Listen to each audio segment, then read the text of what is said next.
Então, eu fiquei sem ter um grupo, sem ter pessoas para trabalhar isso e, claro, eu estava tocando a minha vida, a minha profissão, eu me fixei nisso e essa questão do espiritismo ficou um pouco de lado.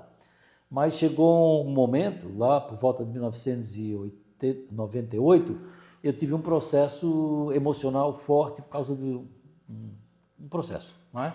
Fiquei muito triste e eu não conseguia melhorar. E aí então a minha esposa disse, vai te tratar lá no Núcleo Espírita Nosso Lar. Eu disse, não vou para Centro Espírita, não tenho essa vontade.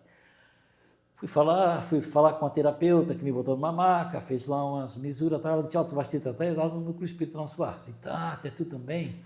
Tá. Fui meio na marra. Lá em Forquilinha. Na Forquilinha, no Núcleo Espírita Nosso Lar. Quando chegou lá, que eu assisti primeiro uma palestra, aquela palestra não era aquilo que eu podia esperar de um centro espírita, né? Era algo que realmente tinha a ver com aquilo que eu conhecia.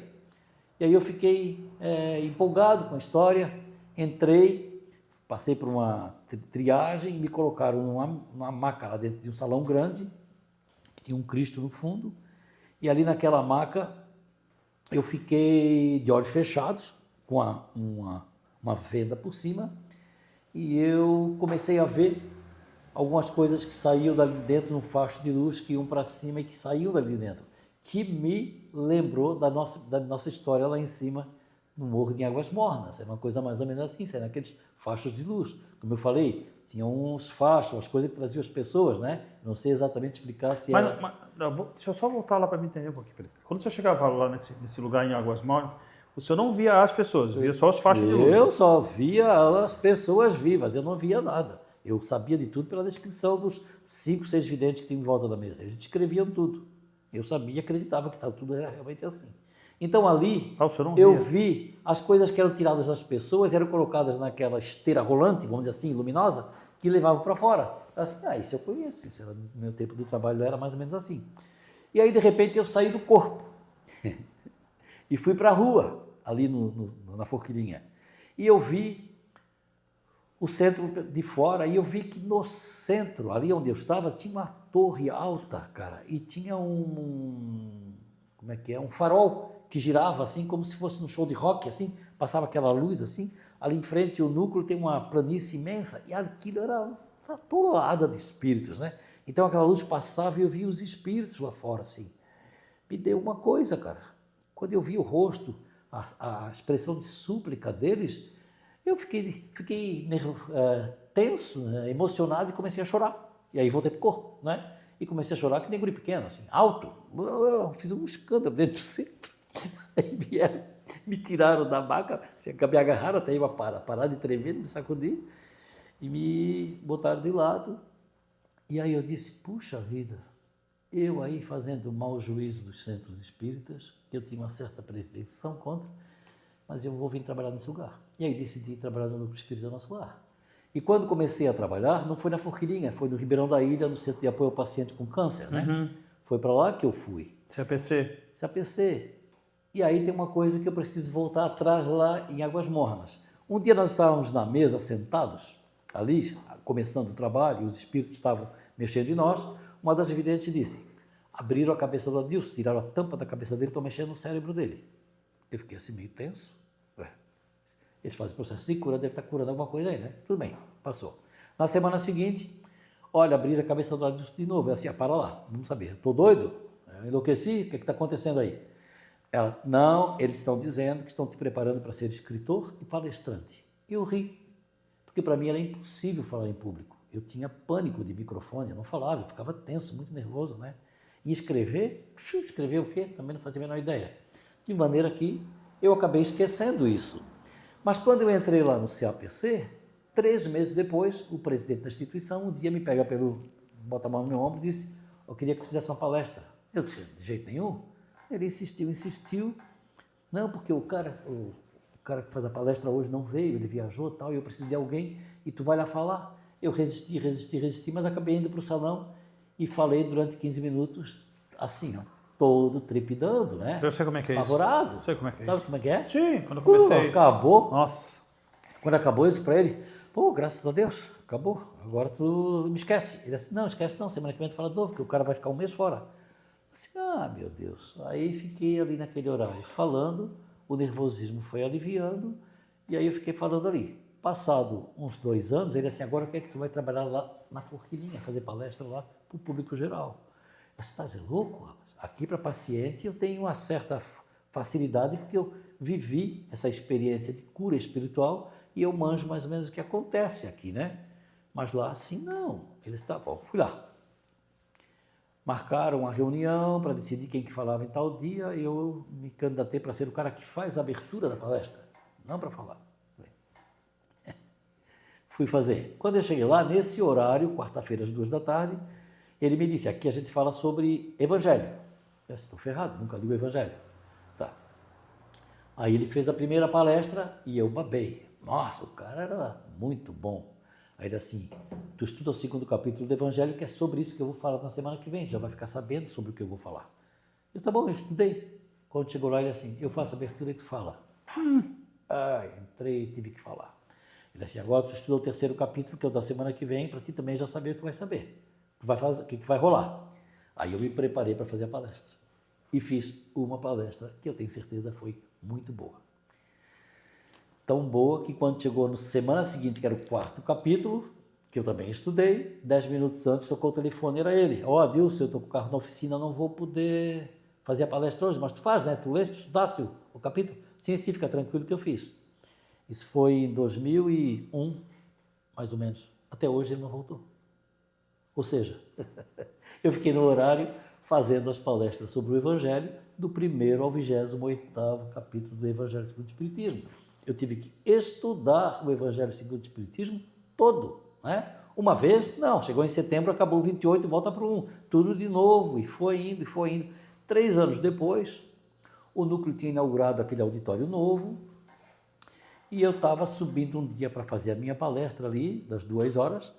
Quando eu estou subindo a escada, eu lembrei daquela história lá de 1980 e pouco, quando abriu a minha cabeça, que eles disseram que estavam me preparando para ser palestrante. Mas, cáspita, escritor e palestrante. Eu disse, cáspita, eu já estou fazendo palestra há 3 anos, é verdade. E já tenho 2 livros escritos, quando me dei conta do que eu já tinha esses 2 livros aqui escritos, ó. Missão 4, o Sagrado Caminho de Volta para Casa, e Transformação, um salto quântico na evolução do ser. Esse Missão 4 foi um livro que eu escrevi depois de ter voltado de uma viagem ao Peru com esse grupo do Núcleo Espírita Nosso Lar, aonde eles me elegeram no grupo para ser o administrador da viagem. Então eu precisei cuidar de hotel, passagem, alimentação, esse negócio todo. Como eu era auditor, e como auditor eu viajava e quando voltava fazia relatório da viagem, quando voltamos dessa viagem, eu fiz o relatório. Mas quando eu estava digitando o relatório na minha casa, eu escutei uma voz dentro da minha cabeça, transforme esse relato num livro. Eu olhei para trás, procurei o que ele estava falando. Não tinha ninguém atrás, era dentro da minha cabeça mesmo. Disse, que louco. Tá bom, fui entregar o relatório para o presidente da instituição e cheguei lá, então, esperei assim, está aqui o relatório da viagem. Quando nem acabei de dizer, ele assim, eu sabia que alguém ia escrever um livro. Disse, que livro, cara? É o relatório da nossa viagem. Eu disse, não, mas isso vai ser um livro. Eu disse, não vai ser livro, cara, é um relatório, pelo amor de Deus, não inventa. Ele insistiu, tanto eu disse, tá bom, vou pensar no assunto. Pedi para um amigo meu que já tinha escrito um livro, assim, como é que faz? Que era jornalista. Ele assim, divide em capítulos, né? Na viagem tal capítulo, cidade tal capítulo, e para que fiz? Fui lá e entreguei para ele, aqui ó, o rascunho do livro. Ele leu e disse, não, está muito técnico, está muito sucinto, eu quero que tu conte as tuas experiências da viagem. Eu disse, ferrou, cara, eu não vou falar sobre o que me aconteceu durante essa viagem. Ele disse, não, mas é isso aí que tem que sair do livro. Resisti e resolvi contar o que tinha acontecido comigo lá em Machu Picchu, né? Das minhas percepções, das minhas visões, né? De tudo que aconteceu lá. Aí saiu o primeiro livro. Depois, passado um tempo, eu já tinha pedido a minha aposentadoria, mas o processo estava enrolando muito, assim, não saía. E eu peguei e fui numa vidente que tem ali na agronômica conversar com ela para saber por que a minha aposentadoria não saía. Se tinha alguma coisa fora do plano físico que estava me incomodando. Ela disse, não tem nada, vai sair, tranquilo, não se preocupa não que a aposentadoria vai sair. Mas os teus guias querem te dar um recado. Eu assim, epa, que guias? Ela assim, vem cá, senta na mesa, puxou, abriu umas cartas e me disse assim, estou vendo Machu Picchu. Eu assim, eu já fui lá. Eu estou vendo um livro. Assim, eu já escrevi. Você está vendo meu passado? Ela assim, não, eu estou vendo seu futuro. Mas eu já lhe disse, eu já fui a Machu Picchu e já escrevi um livro. Ela assim, não, você vai voltar a Machu Picchu para escrever um livro. Eu digo assim, que loucura, que história. Não pode, eu não vou voltar para escrever outro livro. Ela assim, tem mais. Ela tá. Eu gostei muito da experiência e é provável que um dia eu volte a Machu Picchu. Ela assim, não, você não vai levar, não vai ser um dia, vai ser entre 60 e 90 dias. Eu pensei assim, vai ver a minha conta no Banco do Brasil como é que está. Ver se eu posso inventar de fazer viagem para fora do país agora, né? Pois bem, fui para casa e comecei a pesquisar se dava para mim viajar. Aí eu vi que eu tinha milhas. A passagem está aí. Aí quanto é que precisa?